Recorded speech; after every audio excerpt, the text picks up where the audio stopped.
Welcome to tonight's meeting. Being 7 o'clock, I'd like to call the meeting to order. Would you join me with for the Pledge of Allegiance, please? Pledge allegiance to the flag of the United States of America and to the republic for which it stands, one nation, under God, indivisible, with liberty and justice for all. Thank you. Lynn, would you call the roll, please? Mrs. Vanderwater? Here. Ms. Lucia? Is she on? No. Mr. Cupper? Here. Mrs. Dickman? Here. Mr. Dzinski? Here. Ms. Saban? Here. Mr. Sessions? Present. Greg, can we get that clearer? It's pretty fuzzy, and maybe turning the lights off would help. I don't know. I think it's out of focus. That looked better. Yeah, that's much better. Okay. Is the other one off too? We're expecting Councilor Lesniak to join us here shortly with Zoom. First order of business, approve the minutes of the November 17th, 2020 regular town board meeting. Entertain a motion to that effect. Moved. Second. Any discussion, comments, questions? All those in favor? Aye. Opposed? Motion carries. First item of business is a presentation by Frank Mento and possibly Shannon Hardy from Onondaga County Water Environment Protection Agency on the lease of our sewer districts by the county. We'll turn the meeting over to them so they can do their presentation. They're supposed to be able to see us, and we're supposed to be able to see them, I believe. Looks like somebody there in the corner. I can see Shannon. It looks like Frank is cut off a little bit.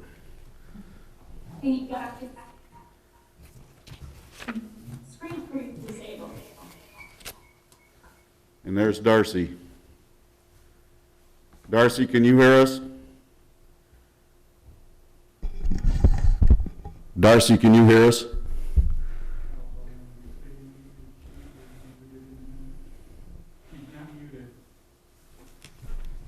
She's not muted. Darcy, can you hear us? Yes. Okay, very good, thank you. Shannon and Frank, can you hear us? We can. Oh. Can you hear us? Yes, we can, thank you. Good. Uh, Can you see us? Yes, we got just a little picture of you. He's trying to get it zeroed in, but we can see you, a little bit of you. You're cut off on our screen, but I think we can make do with the way it is as long as he can get your charts and items up on the screen. Okay. Go ahead and begin, please. Thank you for doing this tonight with us. Can you go down to the corner to do full screen? I'm trying to figure it out, I can't find it yet. Bottom right corner? No, that's not them. We just need to wait for him. We got screen sharing working earlier, and I don't know how we did it.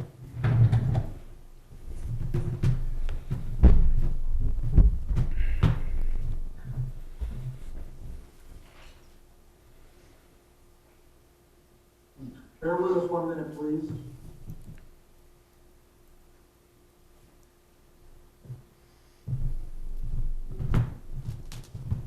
You got control of the screen, Shannon. Oh, I thought it was going to give me sharing capabilities. No. How did we do that earlier? Jason, do you remember? When you share the screen, the full video does not come into effect. Well, do you want to go ahead with start the presentation? There's the whiteboard. Before I get started, do you guys have the PowerPoint in front of you or access to it? You got the PowerPoint. All right. earlier, this afternoon, she fed it to us earlier this afternoon, and we were able to see it, so we just gotta figure out how to get that back. Hey, Greg. Yeah. Is Shannon a co-host? No. Is there a way to make Shannon a co-host? I think then you might be able to. That's in the profile, I don't know if I can view, let's see. You gotta love technology. No. Make co-host, there you go. Okay, Shannon, you should be a co-host now. Oh, wait, actually, make Wes a co-host. Not me, make Wes. Okay. We can make everybody a co-host.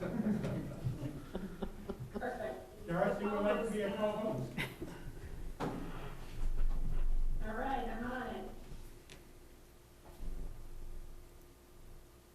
Okay, now. There we go, yeah, now we got it, Okay, Brad? yeah. Okay. No, sorry about that. Let's get started. So, my name is Commissioner Left. With me is Shannon Hardy, who's our Deputy Commissioner. We really wish we could be there in person to discuss this with you, but we're making the best with what we have at this point in time. So, the plan is we'll go through about a 10-minute presentation that's made up of these slides, and then we'll take questions from you, and then we'll also discuss the next steps to move forward with this concept.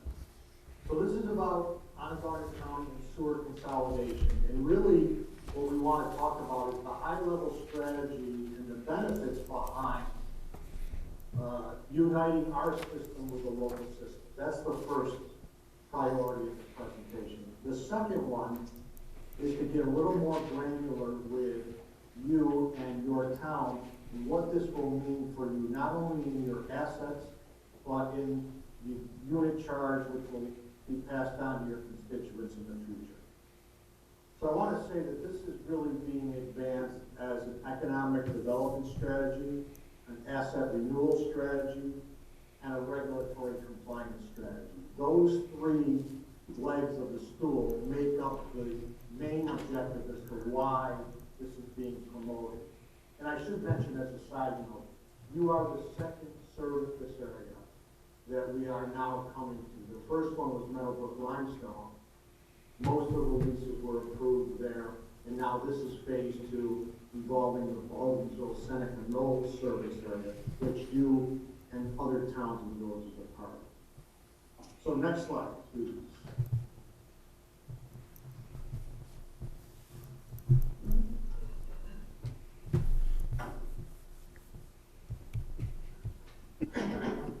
I know it's not you.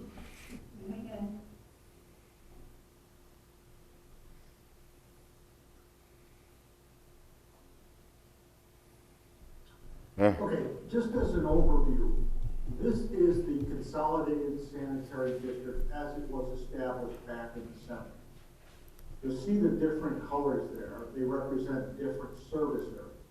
Meadowbrook Limestone, Buren, and of course yours, Baldwinsville Seneca Knolls, the kind of mustard color on the left. These service area boundaries are not financial boundaries, they're not technical boundaries, they're more flow boundaries, meaning that most of the municipalities and our county systems within these service areas flow to a treatment plant in each one of these service areas. That's the geographic makeup of the boundaries of these service areas. Now, it's a consolidated district really only from the county perspective. And so what do I mean by that? So as an example, if we need to do work at the Oak Orchard wastewater treatment plant, that work and the costs associated with that work are allocated to the entire district, okay? To everybody in the district, including you guys, which are outside of that Oak Orchard service area. So any county facilities, whether they're treatment facilities or conveyance facilities, it's the same concept. In that sense, it's consolidated. Unlike what we have with the local municipalities right now within each one of the service areas. you have your own responsibilities for your town sewers, your pump stations, and all your sanitary sewer assets. We own the responsibility for the county systems and the treatment compliance. So the systems are connected and should be connected. But from a consolidated point of view, this is the way it's done currently in this consolidated sanitary district, okay? This is just a slide to give you a feel of each one of the local municipalities and some of their assets. You can see it by service area. So if you look over at Baldwinsville Senate Knowles, you can see we have the town of Van Buren, the town of Lysander, and a portion of the town of Geddes, and the village of Baldwinsville. Now, you can see the town of Van Buren's got about 24 miles of sanitary sewer. The average age is 40 years. Lysander, 52 miles. Average age about 38 years. So, you know, we're getting up there in useful life. It's a good time to consider this type of strategy. So let me just talk a little bit so you understand the current sewer structure, because it's kind of bifurcated here. The local municipalities, by that I mean you and villages and other towns, you have your local sewers, your small pump stations, your manholes, your railroads. Now, some have sewer funds, like mostly towns, and others use the general fund, like some of the villages. So budget investment levels vary. And as you all know, sometimes what's below ground and out of sight doesn't get a priority and doesn't always capture the attention that it should. So there's often limited capital investment. But any investments that you make on a local level are fees that are charged back to your users, and those are town fees charged back to your users. And there's a wide range of those across our district, from $0 to $400 per year. So there's one charge for that. The second charge that everybody in the district receives is our unit charge, which is currently $448.81. This is that charge that allows us to do infrastructure projects, preserve the integrity of our assets, and make sure that we have compliance with DEC. Okay? So, two separate charges. $448.81 charged to everybody in the district, and whatever your local town charges are. Okay? Keep that in mind for just 1 second. Let's talk a little bit about segmented ownership. You can see the diagram on the right, the little house. So, private lateral coming out. It goes to a public system, local municipal system, pipes and pump stations that are owned by you. Eventually ends up on the right side of that diagram, where it goes to a county conveyance structure and then to a county treatment plant. So it's segmented. The ownership doesn't follow completely from toilet to treatment, right? First the private, then the public, local, then the public county, then the treatment plant. And what happens is often that we have local sewer assets, no fault of anybody's, but don't always get the attention that they should. And we have many problems associated with that. For example, infiltration and inflow, which is simply put, groundwater and stormwater that enters the sanitary system ends up in our county conveyance line and ends up at our treatment plant, where it shouldn't. And that's a big culprit. We'll talk a little bit more about that in a minute. So one of the reasons that we're advocating for the structure moving forward is to make sure that we have a unified system from the home to the treatment plant, because we are responsible for compliance at the treatment plant. So if you think about it, everybody does their best with their public systems, there's no doubt about it, but there is many issues and many problems across the board, and at the end of the day, we have to be responsible for those because of our permit compliance requirements, because everything ends up in our treatment.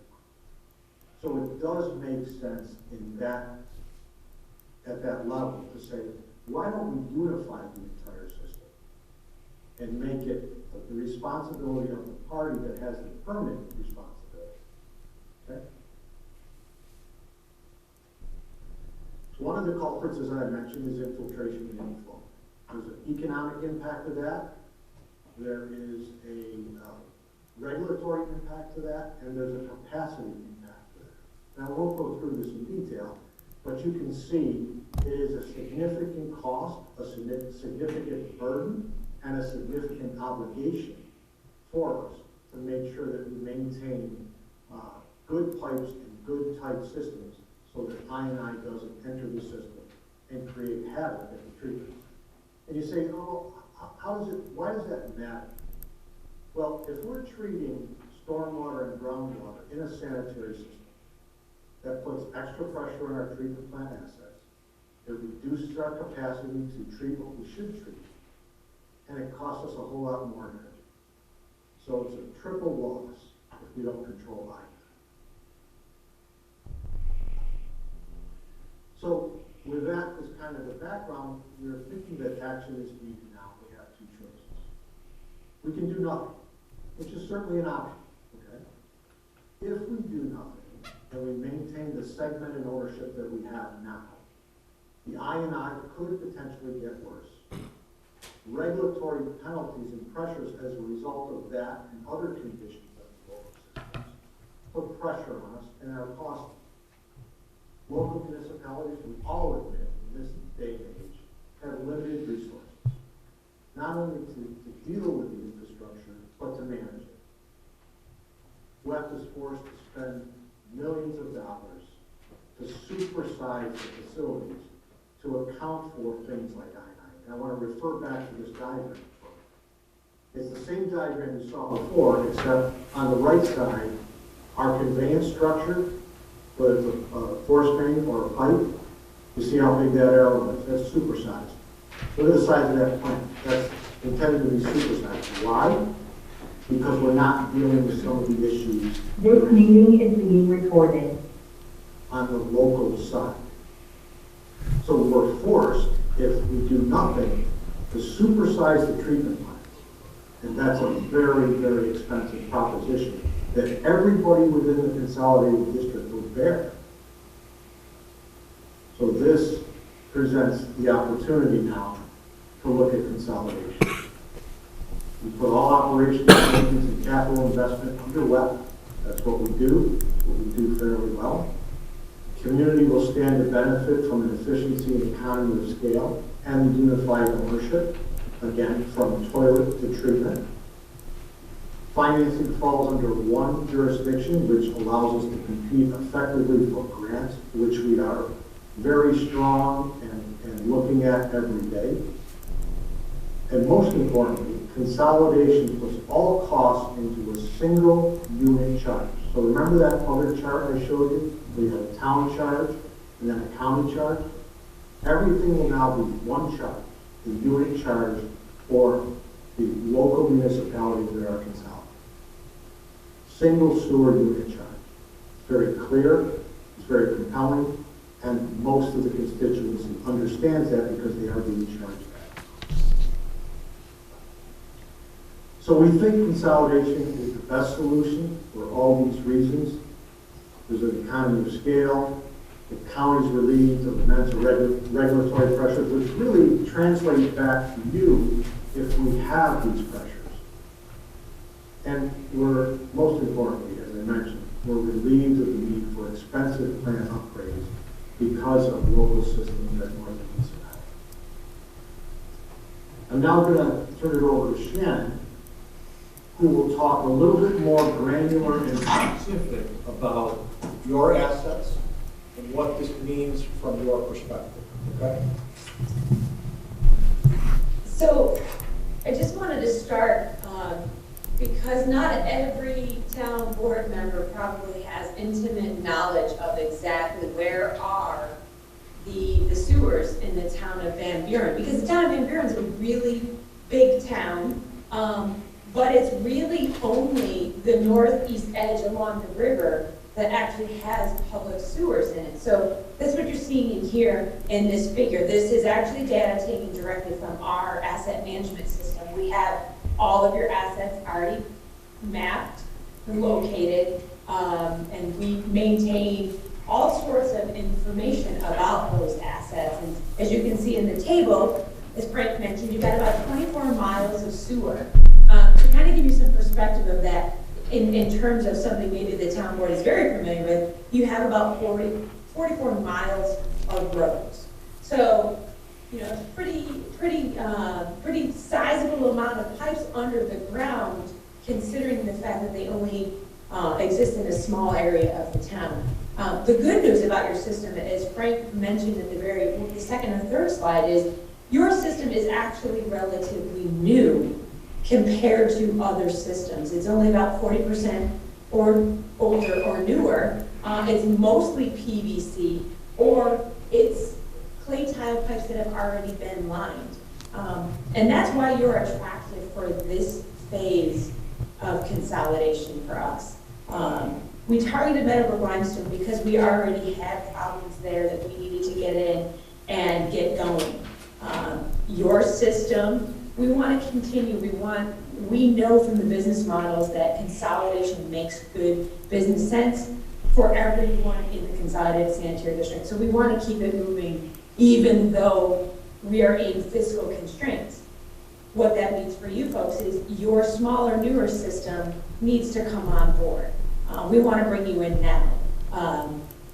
And so you've got this relatively newer sewers, 24 miles of them, just over 550 manholes, and about 4,000 sewer service connections, or laterals as we call them. You've got 7 pump stations. I don't know, you probably can't see them on the figures, but they're these little black dots with little call-outs.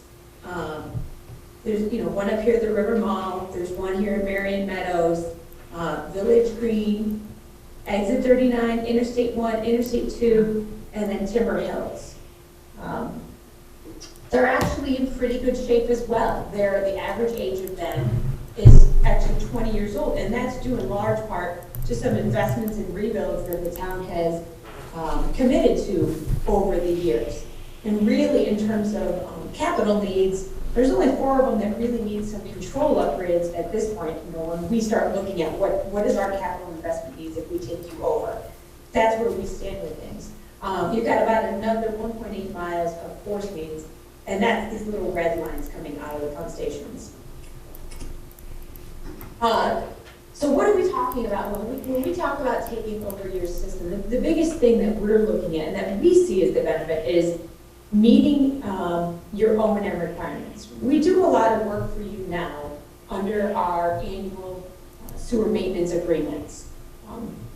The operation and maintenance of that system, the standards are set by EPA, and there are where we need to be going, and when we're working with DEC, they set targets that we want to be looking at least 15% of the O&M, 15% of those assets being accessed every year.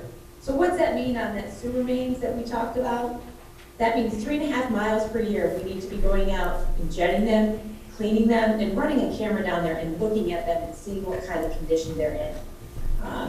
And last year, we jetted and televised just under 2 miles. So we're at 6 to 8%. So we really need to be doing more of that on them. And that's something that we're anticipating, that when we take on your system, we need to get out there and we need to start doing more. Manhole inspections, same thing, 15%, about 84 of them. We're doing about 9% now. So we anticipate getting out there and doing more in your system. One of the other things that comes along with managing a utility is dig safe. Anybody who knows 811, call before you dig. We take care of that. If somebody's doing excavation work, we come out on your behalf. We use that Maximo data and we mark out where that stuff is so it doesn't get hit and it doesn't get damaged. Under a lease agreement, we would continue. We would own the responsibility of continuing that. House calls. We also come out and we answer, as you know from your website, the town website, any of the residents in those sewer areas have an issue, they call night or day, anytime, day of the week.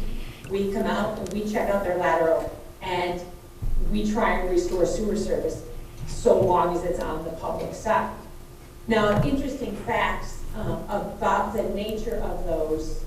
We visit about 9% of your laterals per year, about 34 houses. So, on average, about 2 per month, maybe a little bit more, 2 to 3. 55% of those are typically issues that we can't resolve because it's on the private owner side. 30% of the time, what we find when we come out is somebody's put something that doesn't belong in the sewers. Grease, flushables, paper towels, and really, in general, only 15% of that is something due to a structural issue on those laterals. So what does that mean? Probably 2 to 3 laterals per year need to be dug up and possibly repaired. Your system's in pretty good shape. The majority of what we spend our time on, 50% of our total bill for you, is really spent operating, maintaining, and doing instrumentation work at your 7 pump stations.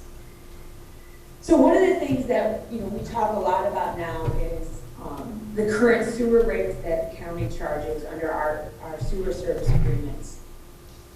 Historically, we billed the town of Van Buren about $74,000. That's at a subsidized rate. We've looked at that, and if we were to adjust those rates, which haven't been adjusted in many, many years, we maintain current O&M levels. That charge, if we were to continue this disconnected ownership, our charge to the town of Van Buren would almost double. It would go up to $130,000. If we take that and we then increase our operations and maintenance to those EPA levels that I mentioned up above, that bill further increases to just under $200,000 a year.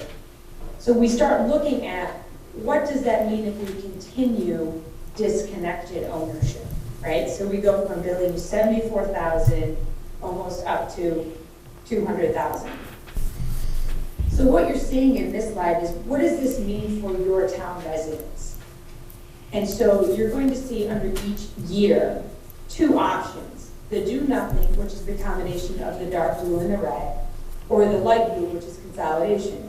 We run a business model to look at how does the cost compare under those 2 scenarios. And so the red being under 2020, what your current average town customer pays. Now I say average town customer because the town of Van Buren has, I don't know the exact number, but somewhere between 7 and 10 or 12 different sewer districts that all have varying operating budgets and corresponding sewer unit charges. So even within the town of Van Buren, that red amount varies from neighbor to neighbor depending on where those districts are, what their operating expenses are. But on average, I would say it's about $40 per year, give or take. You add our $448 charge on that, and your average customer pays just under $500 a year for sewers. Now, what you see going from 2021 to 2022, 2023, if we look at that red line, is what happens to that user charge on the town side if we start increasing that O&M and also overlaying some capital expenditures. So if we really start looking at, putting aside more money to do more repairs in the future based on your level of assets, an annualized capital expense would likely be somewhere around $500,000 for your pump stations and your sewer mains. By the time you get out to year 2025, your local town charge it could be somewhere around $200 a year. At the same time, obviously, we have all of those extra costs under the do nothing option for our supersized assets. Our portion of it ends up somewhere around $550. Your customers are paying somewhere between $700 and $800 a year. That light blue line, if we take over those local assets, we take over your capital, the O&M, which, as Frank mentioned, that allows us to control what's coming into our system and keep our assets reasonably sized and our O&M costs down. That same rate at 2025 is just over $500. It's somewhere between $500 and $600. So there's a considerable savings. And again, we recognize that there's going to be varied levels of capital investment in each of the systems under consolidation. Maybe you won't see as much benefit on the capital investment right out of the gate, but you'll certainly see the O&M benefits and the normalization and equalization of your sewer, each of your resident sewer costs across all of your districts. There we go. So what we wanted to go through is just kind of outline for you, I mean, this is where we're at. We are in, we have developed this long-term lease agreement. It is a standard lease agreement that we are using for every municipality throughout the county. It has gone through secret review under the county legislative process in March. It's been approved. It is in the process of being approved by the county to allow us to execute it with the 3 municipalities in the Baldwinsville Seneca Knolls sewer shed. So really the last step is for you folks to review it and consider it for authorization as well. Let me just add one more point in kind of conclusion, and Shannon alluded to it, but it's an important point. In parallel with what we're doing with you and the town of Lysander and the village of Baldwinsville, we are going through the legislative process. And the process has so far been welcoming. They understand it because we went through it with Meadowbrook Limestone. So we're on a parallel track here. And the trajectory is pretty good at this point in time to keep it moving forward. So I guess at this point, if anybody has any questions, we can talk about those. Or whatever your pleasure is, Mr. Supervisor.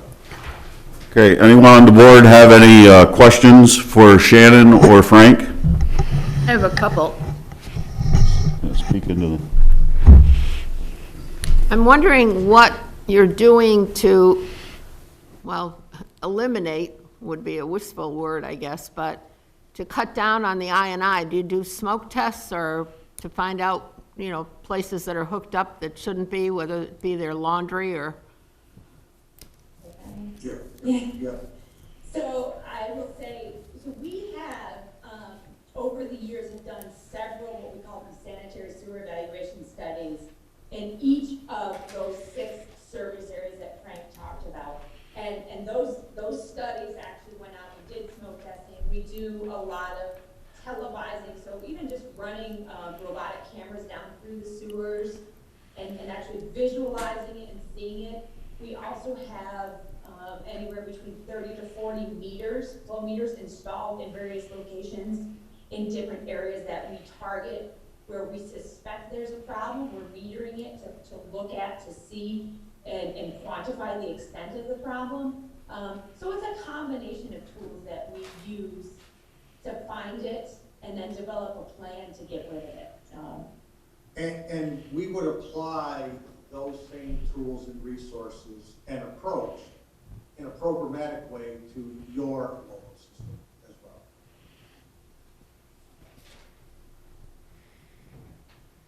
Do you guys mind if I ask a follow-up question on the I&I?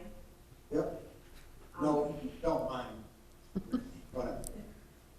Darcy here. I'm just wondering, do you have a breakdown of the percentage of I&I we treat, and is it broken down by wastewater treatment plant service area? Off the top of our heads, we don't. It's something we can probably get to you, Darcy. And it varies across each service area, depending on the age and condition of the systems. But it's something we could probably get you. And then I have a question about some of the financials. I have a feeling Claude's going to ask it, so I'll kick it back to the board. Okay. Page 5 of the lease agreement, I don't know if you have one there or not, but if we don't pay off all our bonded indebtedness on a certain district, we will still have to maintain a tax line on our bill, correct? That is correct. That's why we're leaving what we're doing here is we're not dissolving your districts in part for that reason. The way the lease reads is we are going to provide up to $200,000 of debt relief after the surplus in the respective district is applied. Right. And I think the only district that will still have debt would be the Marion Meadows right here behind Town Hall. And one other one? That is a very new, that one was built, that pump station was built in 2015, so yeah, I Right. would imagine that that one's probably got quite a few years in a balance left. Okay. Darcy, if you have something else, jump in anytime.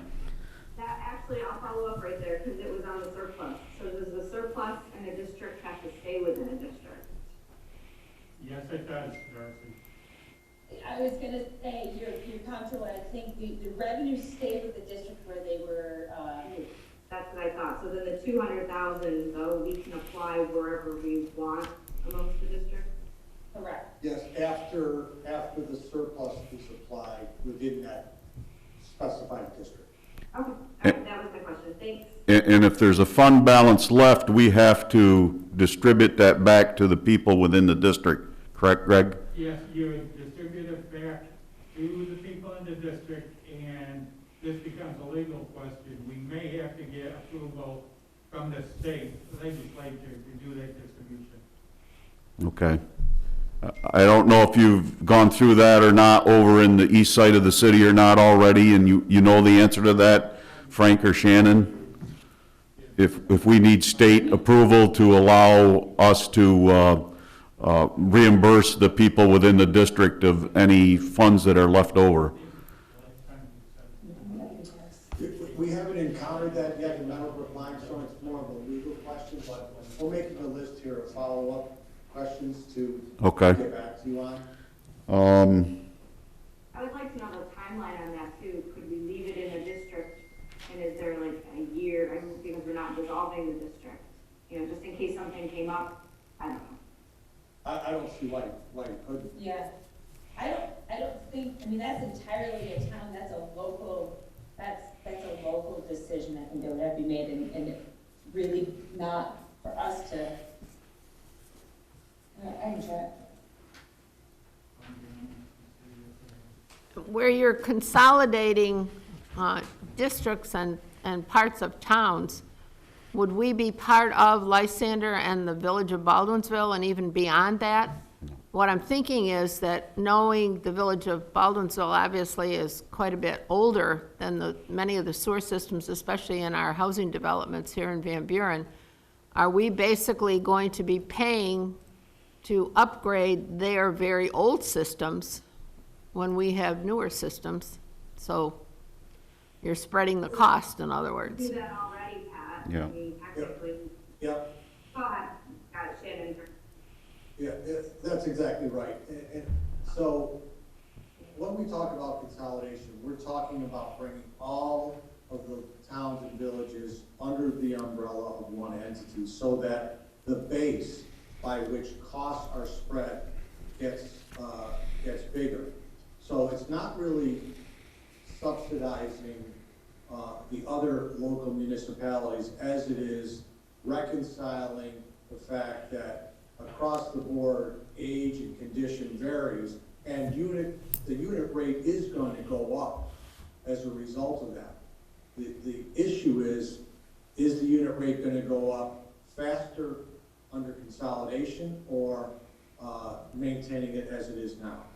And we're convinced that the unit rate is something that won't go up as strong as if we leave it the way it is now. I guess the only other thing that I would add to that is keep in mind that while their system is old now, it gets rehabbed and it becomes a new system, and all of the other newer systems are going to continue to age.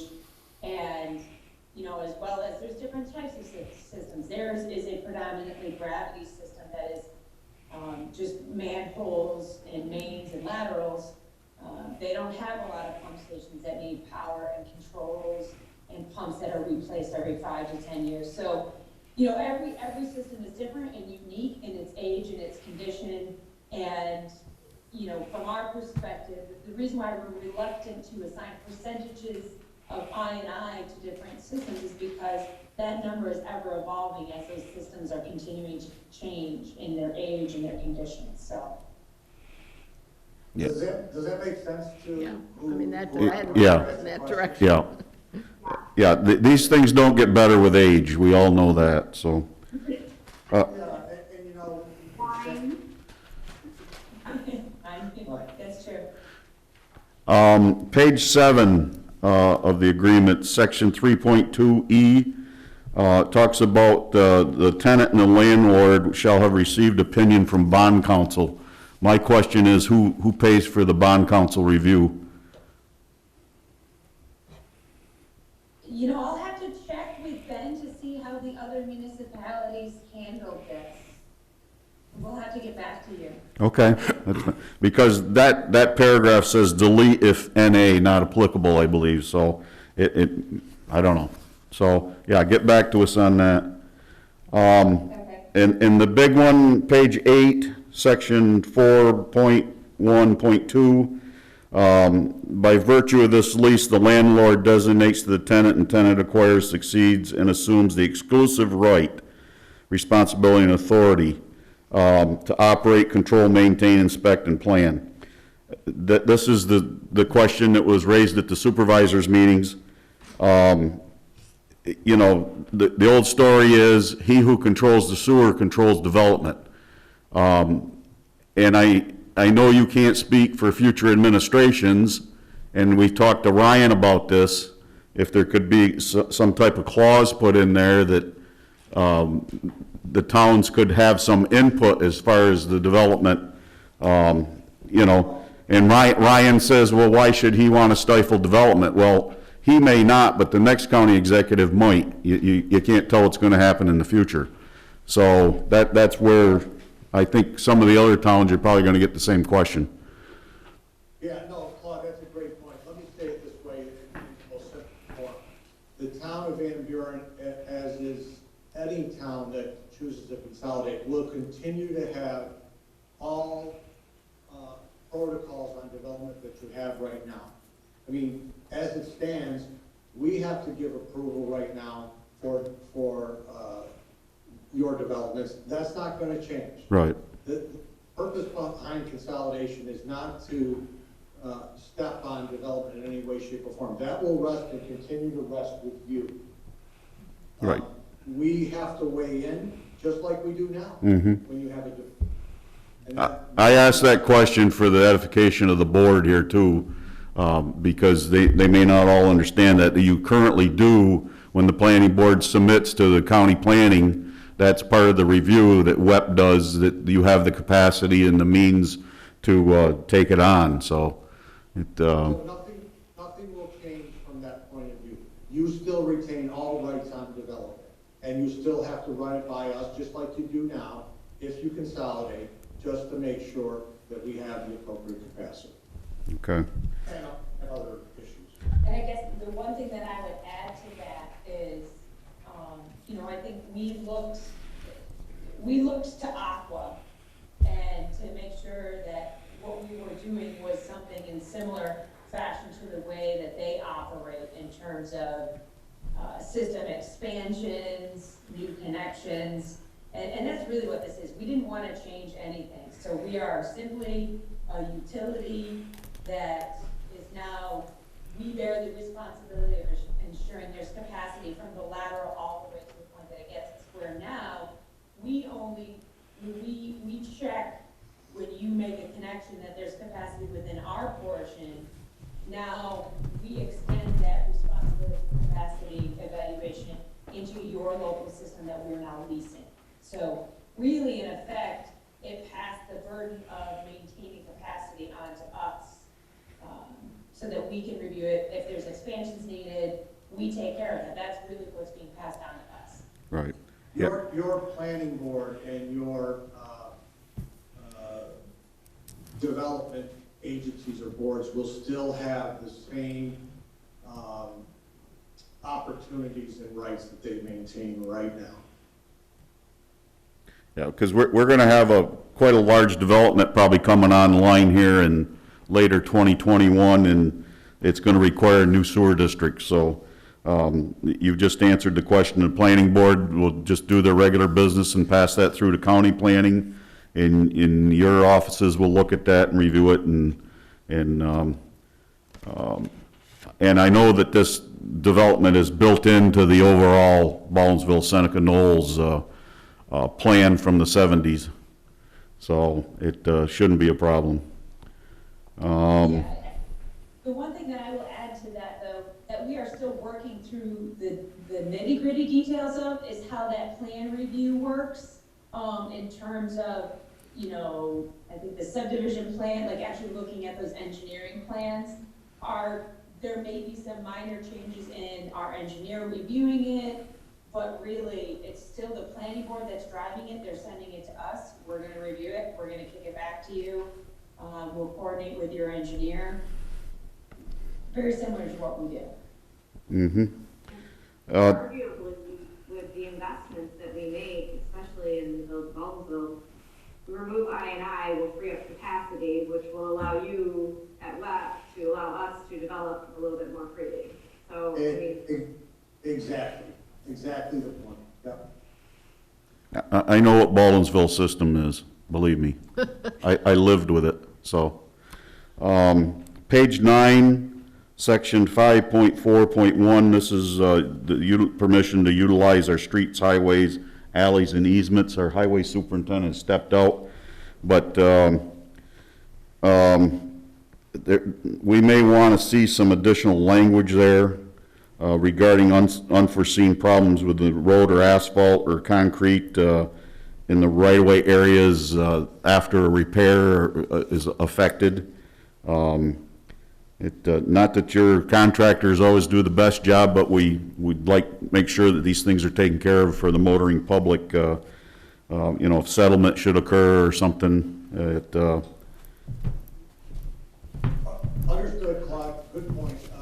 One thing I do need to mention, the lease is most likely not going to change because it's been through the legislative process now for Meadowbrook Limestone and Baldwinsville Seneca Knolls. Now, with that understanding, maybe there's something else we can do to address your concern. I don't have the lease in front of me, I don't have that section in front of me, but rest assured that if there are issues associated with a section of sewer that needs to be repaired and a highway section that needs to be repaired as a result, it's not going to be left in a bad way. I know that's words, but you know, we own as much of that as you do. So maybe there's another way we can work it out, but it's pretty clear that the lease, because it's been through so many approval processes with the ledge, is not going to change. Well, but there may be another way. Think about that, just to ensure Doug, he's just stepped back in. Doug, I'm worrying about your roads, so.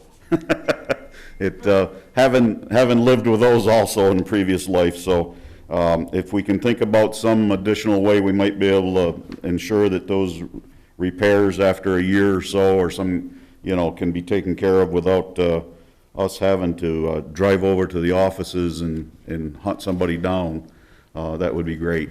So I think we could come up with something. Again,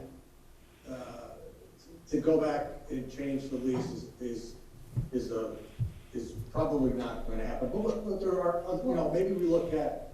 Go ahead. So, Claude, I guess what I would recommend, if the town has a highway work permit process for any of the work that we anticipate doing, you know, while we are granted easements and the like, no different than state highways or other local roads, our contractors have to get those highway work permits. I would imagine that we would, if that's the town's desire, we would follow that protocol. Yeah. You would get a highway work permit, you would get a plan showing what we were doing, specs, and an agreement as to ensuring that the road's gonna get put back the way it was found or better. right, So, and sometimes those problems don't manifest themselves for 2 or 3 years after the road's all closed back up and back to normal. Then settlement occurs and the problems start cropping up. You guys know what I'm talking about.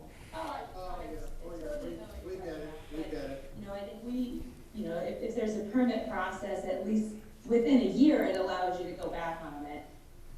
Okay. So are you going to be considered an authority under this? No. Okay. No. That was an option when we were first negotiating the way that this would come about, but we are not an authority. We are still WEP, which is an agency of the county, will remain that way. We're not going to be like Onondaga County Water. Right, Authority. okay. Okay. That's where it's just, yeah. Darcy, do you have anything else? No, I don't. I have a quick question, and it might be very simplistic, but if we have 24 miles of sewer pipes now with an average age of around 40 years, and I know you can't give a definite on this, but how soon would we start seeing major sewer pipe problems that would have to be major repairs? Do you have, if from your experience? Okay, so if from our experience, once you get 40, 50, 60 years in that neighborhood, things start to wrap up pretty exponentially in terms of repairs. The useful life is, what, 50? Some of the clay tile stuff is probably, we can anticipate within the next 10 years. And really where we're gonna start seeing it, I would say is probably going to be, I'm looking at the ages of the neighborhoods, really, like the Village Greens, any of those older subdivisions that were clay tile, that are smaller lots with a lot of trees, what we're seeing is roots getting in and busting up those laterals. And I'll be honest, that's where we're spending a lot of our money in the Meadowbrook Limestone area is broken laterals. There's 6 to 7, sometimes even $10,000, $12,000 a piece to fix those laterals. So I would say that's, if you're gonna see something, that's what you're gonna start seeing first. And, like I said, you probably got 2 to 3 per year now that seem to have some issues. That number will grow from there. But yeah, I would say within the next 10 years, you can anticipate that capital need coming up. On page 14, section 11.03, landlord compliance, there's a hold harmless agreement in there regarding hazardous materials that are not in compliance with environmental laws at the real property. If we're totally out of this as the town, how do we hold the tenant harmless? I think this is for pre-existing, Claude, but I will have to check and see how we handle this. I think it was for prior known issues of contamination or spills or the like, if that makes sense. But I will check with Ben. Okay. I believe that's right. And any existing conditions that you know of, should be articulated or pointed out. But again, that's kind of a legal question, so we'll have to talk to Ben Yaus and get back to you. Well, if we were aware of any, since you guys do all our work, you'd be aware of it already too, so. So. Yeah, well, sometimes we just tend to ignore it. Just Other than that, that's all I've got. Rich, our attorney, Rich Andino from CCF, have you got any questions? I just had a quick question circling back to the Claude's earlier question about development. So with respect to any new sewer districts that the town wants to form, whether it's connected to a new subdivision or maybe an existing street with existing homes that wants to hook up, the debt service and so the formation of that district still remains with the town. And the debt service obligation remains with those properties, but they'll also have on top of that debt service obligation, the O&M charge or the combined O&M charge that you're talking about here?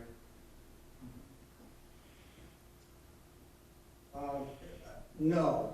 If I understand your question right, Rich, the associated with that, with a new track or a new subdivision would, I gotta think of it because there's a couple of different scenarios.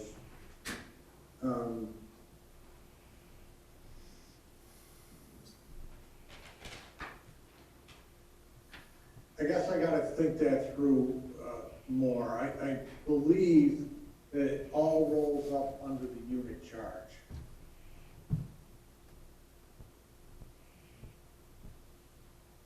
So You're talking, I guess, the debt service related to both just the legal aspect of forming the district. yeah, and installing the infrastructure, the initial infrastructure. You know, you have to bond for that, obviously, and then each unit within that new district would get a charge for the capital debt, and then separately, they would also receive like a combined O&M charge under the consolidated plan, which combines what they were paying, or what they would pay for town No, O&M that's plus part of what. the fee, the unit fee already. The Yeah. O&M, yeah. So I believe, and we can check on this further, but I believe as it's bonded for, and the way it works right now, unconsolidated, it's bonded for, it's charged back to those that benefit within that subdivision or PAC, and they pay it as a town charge. Yep. Once you go to consolidation, it's the same process, except now the debt associated with that gets rolled up into a unit charge, our unit charge. It doesn't get reflected in a town separate bill. Does that make sense? Yes. Actually, I just have a follow-up question. So would we even create a new district? Because it sounds like it would be something that would then be, once we are in the lease agreement, any new district is really just the main consolidated sanitary district. Yeah, I don't believe it's even necessary to do that. I mean, you can elect to do that with the understanding, of course, that the debt that you're bonding for rolls to us rather than to the town. And it will be reflected in the unit charge accordingly across the whole district that everybody pays. So WEC would actually bond for it then? No, Well, any new district is likely to be installed by the developer anyway. that's correct. I think you guys have actually raised some really good questions, and I think I'd like to talk to Ben Yaus and maybe a couple of other people about this, because there's two elements of this, not to further complicate the issue, but we would have to look at where our sanitary district boundary is. If there's a district, obviously if this area is not within our district boundaries, then the county would need to expand our district boundaries, and then the question becomes, at the local level, does there need to be a district bonding responsible, is that kind of thing? And that's a great question, Rich. We'll need to get back to you. Anything else, Rich? Not at this time. Claude, I have one other question. Okay. We have a development starting, and there are some neighbors that wanted to connect into the new sewer district, but we were told they can't because that infrastructure cost was more than what the state allowed. Under this consolidation, would it be possible to get those other homes into this new district? She's talking along Route 48, down in the north of the Traybrook, the new development where the old Seneca Golf Course was. Is this in the golf course? Yeah. That whole area over there, Maple Road in north of Traybrook on 48 doesn't have sewers. And that's the area she's talking about. They're not in a current district, so if we were to form a new district, would that roll up to the county as well in providing them new sewers? So would a developer do this, or would the town board do this under its authority? Well, it's already a developed area. It's the frontage properties on Route 48, so it wouldn't be a developer involved. It would have to be a town, it would have to be a sewer district under the town law, Article 12 or 12A, which is a town board authorization subject to referendum or a petition that's submitted to the board from the property owners. But my question is, because there's a state limit that a property owner can pay up to a state limit, and right now, it appears that that limit, these people would be over that state limit, so that's why it hasn't been developed. Yeah, that's, You can exceed the limit as long as you get approval from the New York State Comptroller's office. But that's part of the approval process when you're forming a new district. If you exceed the threshold, the comptroller has to sign off and say, okay, you exceeded it, but it's still affordable for these individuals to pay this amount. Okay. It but, wouldn't necessarily be 100% precluded. but still, could that cost for that infrastructure roll up to the county? My gut is telling me yes, because of the consolidated nature. It's very similar to the previous question about a new development. Yes. But let us confirm that with our legal. Okay. And it is in the consolidated sewer, in your county district, so. Boundaries of the district itself? No, there's no district there yet. It'll be a long lineal district along Route 48. And obviously, it would probably run in two directions to be able to handle it. Maple Road would probably go one direction, and Route 48 would go south. Claude, is it within the county sewer? Yes, yes, That's what it appears that it is. yeah. Okay. Does any of the other board members have any questions? I have a question for Jason. How are we currently monitoring our sewer systems? So we just go through the 24 miles and just continually monitor to see if there's any problems or damage that needs to be repaired? Right, they covered a little bit of that in the presentation there, that they go out and target areas for I&I. They flush the system, clean them, televise them for I&I. If there's issues, they report back to me. We get a contractor on board, make repairs. They do a lot of stuff that we don't know about. The homeowner calls, they do a lot of those. Maybe 10% of those come back to my desk. We have to get a contractor on board to go out and repair a lateral. Yeah, it's almost 100% done now. And then how often is the whole system monitored and reviewed? I mean, I think they said it was only like 6% they get through a year. So are you saying then it's going to take like 10 years for them to get through our whole system or longer? Okay. 15 or 16. And a lot of it's problem driven, you know, if I go out, pop a manhole cover and I see a bunch of water running down when there shouldn't be, I'll let me go out and take a look at it. The property owners call with backup systems, a lot of times there's roots into the laterals, busting it up, groundwater's getting into the system, we can take care of it 2-for-1, repair the lateral, and take raise mine, and yeah, it's whatever their plan is to go through the system. And then I have a question that you may not know the answer, but of the total residents in Van Buren, do you know how many or what percentage of that population is on sewer? So we have 3,500 parcels in the town, and I believe when we're looking at the trash district, there's about 1,500 or 1,600 homes that were east of 690, and that's primarily where the sewers are. So I would say of the parcels in the town, a third to maybe 40%. Wow, interesting. Okay. And so, Claude, just to follow up on your questions, because the agreement's already gone through legislation, there's no changes or edits that can be made to that agreement? Well, it sounds like they might be able to do some other means on specific items that we may find. Okay. That's it. Okay, I have a question that kind of triggers something Wendy just said.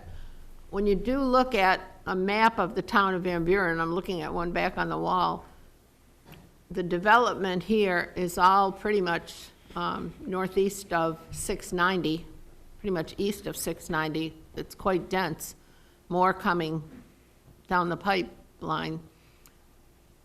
But for some reason, and I didn't live here then, so I don't know the background, but when 690 was put in, no one ever put any kind of pipe underneath to be able to expand sewers west of 690. And do you see that that could ever occur? I'm sure it would be quite expensive, but I didn't know if it could be done even like hung underneath one of the 690 bridges on Downer or something like that, or on, you know, Van Buren Road. We looked at this a few years ago for two different projects. One, some farmland up by wires up here on Van Buren Road. The developer was looking at that, and we were talking about maybe boring under 690, tying into sewers on Golf Crest, was it? Golf Crest, Yeah. or in that area, Gulf side, up in there, or running down Van Buren and hanging sewers off the 690 bridge and tying in by the car wash. That area is in the county sewer district already. It's the one area in the town that's west of 690 that it's in. And who would have to bear the cost of that? The developer. It's not something that if we were in the consolidated district, that would be something that they would. Of course, that means the rest of the town pays for it, I suppose. Right. And we did a public works project on the pump station in Marion Meadows. Marion Garden. We built a pump station, and bonded for it, and we put that back on into the sewer district that way. So the developer, the homeowner's paying for one way or the other, but the town did that as a public works project. So I guess there's the opportunity for us to do that in future development over there. I'm not sure how that would fall. Yeah, that's the same thing, you know, as going along Route 48, I think it'd be the same thing. If it's an area that's in the county sewer district, then, you know, we'd have to look at ways we could, you know, provide the upgrades that the area needs, so. Darcy, you got anything else? No, I'm good, thank you. I like your Christmas tree.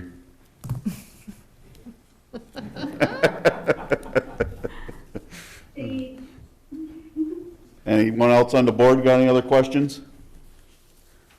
Okay. Frank and Shannon, we appreciate you tuning in with us tonight here, and we look forward to your answers to these questions and want to wish you both great holidays. Same to you guys and everybody in the room, and we know we got some work to do to answer some questions, and you guys also can consider how you want to move forward as well. Okay, very good. Thank you it was very informative for us. Thank you. Thank you all. Bye now. Okay, so that concludes the presentation. Are they gone now? We're trying to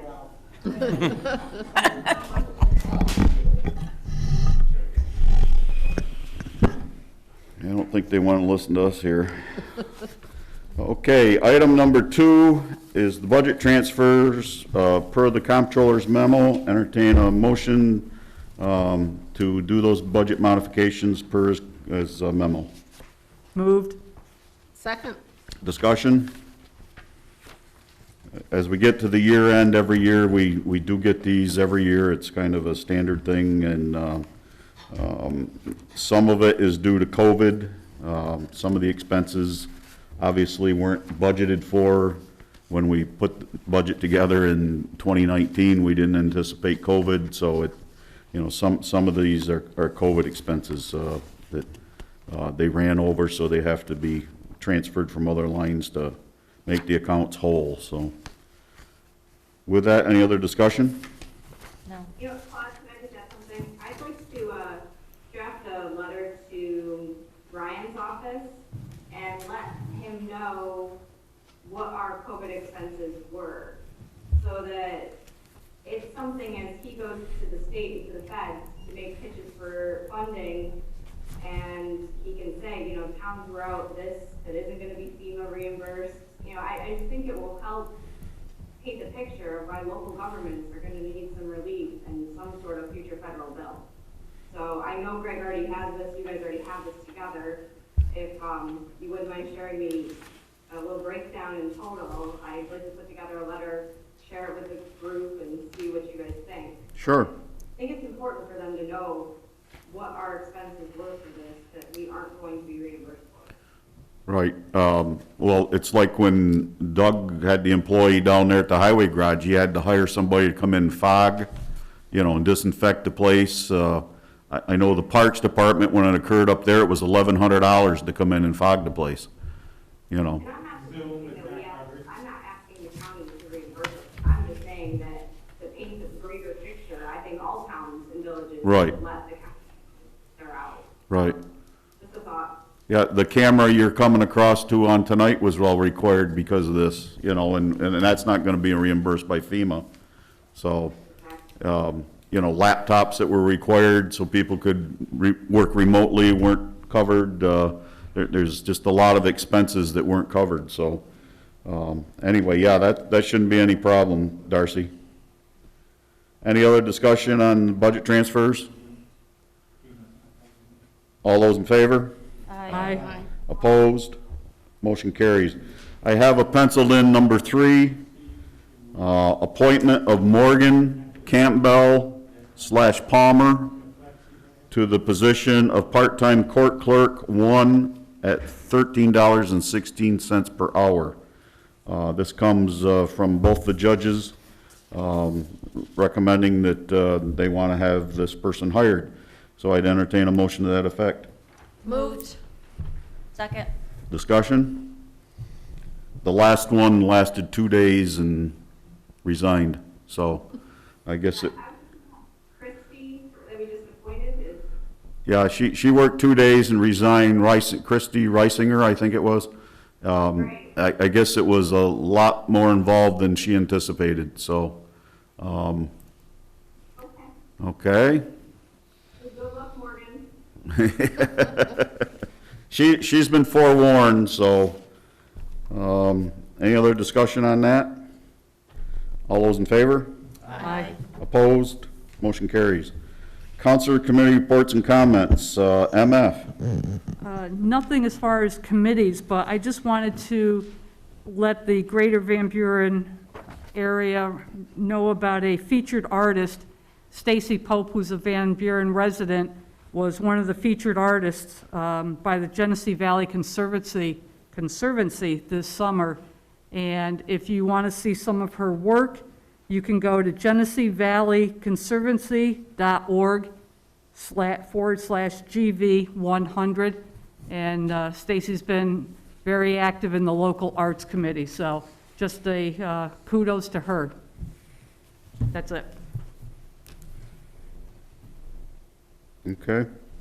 Who's in the middle? Ron up there? No, nothing. Wendy?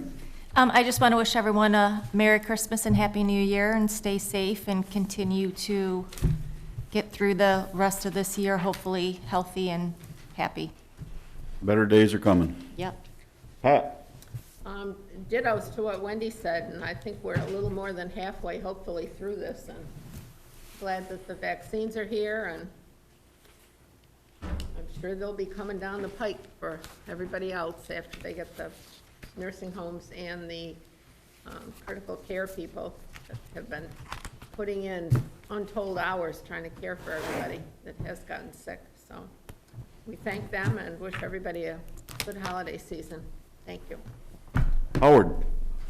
Yes, we had our, excuse me, we enjoyed a meeting at the Cantonwood Senior Center where the new bylaws, the proposed bylaws were being discussed.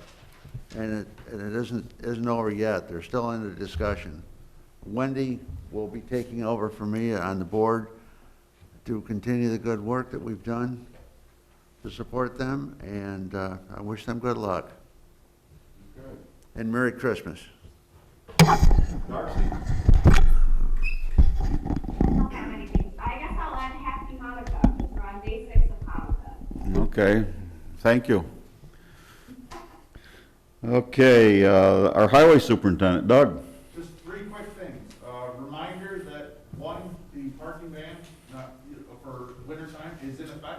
please don't park on the roads at night in the morning.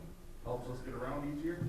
2, we're still looking for anybody that's interested in possibly signing up to be a wing operator. We're always looking to have a good list of people, especially leading into what could be potential problems with service with the pandemic situation that's going on. We were a little bit affected. We've recovered right now. There's other departments around us in other towns and municipalities that are being affected by it. Everybody, please plan that any trip you take, and I mean by trip is going to work, going to school, or so on, could potentially take longer than it did previously. The level of service may drop just because of staffing issues and whatnot dealing with the pandemic. So please just be careful when you're out there and be cautious and be alert about the roads and the conditions and other people on the road at different times than they normally would be. So just if everybody keeps patient and keeps doing their best, everybody hopefully will come through this and be better down the road. That's it. Okay, thank you. I have one thing. Jim Ruddick has resigned from the planning board effective the end of the month. I'm going to read his resignation letter. Claude and members of the Van Buren Town Board, I'd like to take this opportunity to thank you for allowing me to serve the town of Van Buren. I appreciate your support for my current appointment to the Planning Zoning Board. This appointment has 1 year remaining. However, for personal reasons, I will retire this December 31st, 2020. Since 1991, when I first started as chair of the planning board, I have enjoyed being involved with the planning and design of projects that have benefited the growth and development within the town. I have been impressed by the credentials of the professionals on the town board. The town board has appointed to the planning zoning boards, members and legal and engineering consultants over the years. I have enjoyed working with the town board members on a number of subcommittees. I commend the board for its commitment to excellence. After 30 years, I look forward to passing the baton of responsible planning to the younger generation of design professionals. Thank you sincerely, Jim. We want to thank Jim for his many years of service, back to 1991. That's a long stint. I know the planning board has recognized him at the last meeting, for his contributions to the town of Van Buren, and we all appreciate it, and I believe the town is better for having Jim served on our planning and zoning board. So thank you, Jim. Anyone else on that? Dittos. Jim Okay. was very instrumental in helping me get involved in the planning zoning board when I first got on. Had so much knowledge, but he knew how to get it down to me as a novice so that I could work with it. He's a tremendous guy, and congratulations on your retirement. A lot of years of public service. Yes. Thank you. Yep. Okay, citizens' comments. Anyone wishing to address the board? Okay, Gene? I'm just wondering if the development on, if the road along the railroad track is gonna go down into Henderson or into the Central Knolls at all. No, that's not going to tie in. Some work down there at the end. Yep. No, it's not going to tie in. No. No. Is that all? I just was curious. Have nice holidays. Thank you for calling me. Yeah, I didn't want you to show up and we're not here, so. Jason? We did our consultant out, did our fourth quarter sampling out of our landfill. We got 6 more years on that before we can end it. That's complete. We'll get the analysis soon, and I'll do my report, get it up to the Department of Health. Okay. Rich? Nothing, okay. We expect we'll have these questions back from, the answers to the questions back from WEP. May take a month or so, but I don't expect we'll be doing much on that before at least 1st of February probably, so. With that, I'd like to call an executive session to discuss our real estate contract. Entertain a motion to go into executive session. We don't anticipate any action coming out. You're welcome to stay if you'd like, but you'll have to go out in the hall because we have to stay here so we can social distance. Moved. Second. All those in favor? Aye. Opposed? Motion carries. Jason, would you stay, please?